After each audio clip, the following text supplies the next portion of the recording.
আসসালামু আলাইকুম। Growing hour নলেজে আপনাদের স্বাগতম।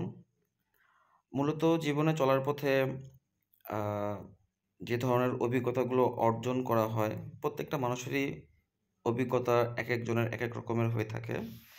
তো আ আমার অভিজ্ঞতাগুলো মূলত এই ব্লগের মাধ্যমে আপনাদের কাছে শেয়ার করব এবং আপনারাও আপনাদের অভিজ্ঞতাগুলো শেয়ার করবেন আমাদের সঙ্গে।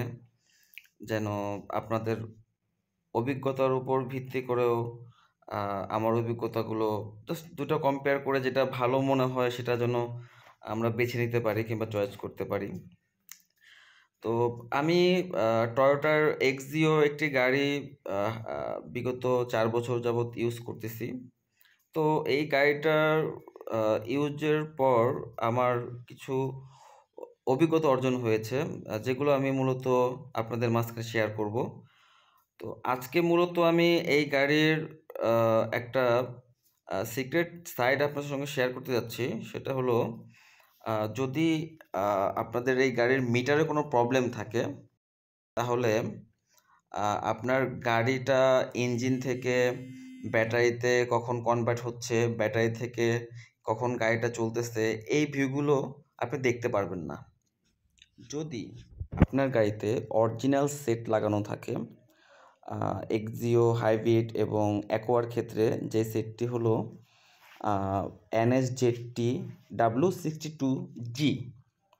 তো এই সেটটি যদি আপনার গাড়িতে ইনস্টল করা থাকে এবং আ যদি পিকচারের যে কেবলগুলো দেখতেছেন, এই কেবলগুলো যদি সঠিকভাবে লাগানো থাকে, তাহলে আপনি আপনার সেটের মাধ্যমে গাড়ির বিভিন্ন কার্যক্রম আপনি পর্যবেক্ষণ করতে পারবেন।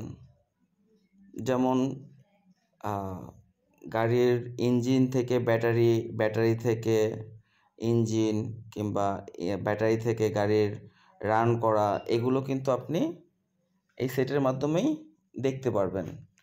এখন কিভাবে এটা দেখবেন, তার জন্য ভিডিওটি একটু ফলো করুন, বুঝতে পারবেন। ধন্যবাদ।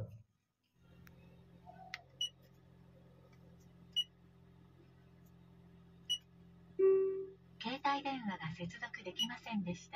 携帯電話を忘れていませんか? আপনারা দেখতে পাচ্ছেন যে এখন ইঞ্জিনটি স্টার্ট আছে এবং ব্যাটারি চার্জ হচ্ছে। বিভিন্ন কালারের মাধ্যমে এটা ইন্ডিকেট করা হচ্ছে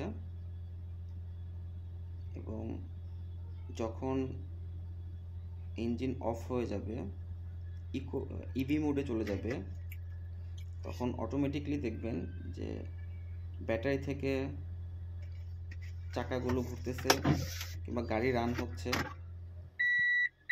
জাস্ট এই অপশনগুলো যেমন এখন দেখতে পাচ্ছেন যে এখন ব্যাটারির মাধ্যমে গাড়িটা চলতেছে। এখন গাড়িটা পার্কিং মোডে আছে এবং ইঞ্জিন অফ আছে। আমি ব্যাক গিয়ারে দিলাম। ব্যাক গিয়ারে থাকা অবস্থায়ও দেখতে পাচ্ছেন যে ব্যাটারির মাধ্যমে গাড়িটা চলতেছে এবং ইঞ্জিন কিন্তু অফ আছে। তো এই অপশনগুলো যদি আপনারা আপনাদের মিটার ডিসপ্লে যদি নষ্ট থাকে, সেই ক্ষেত্রে আপনারা এখান থেকে দেখতে পারেন। ভিডিওটি দেখার জন্য ধন্যবাদ।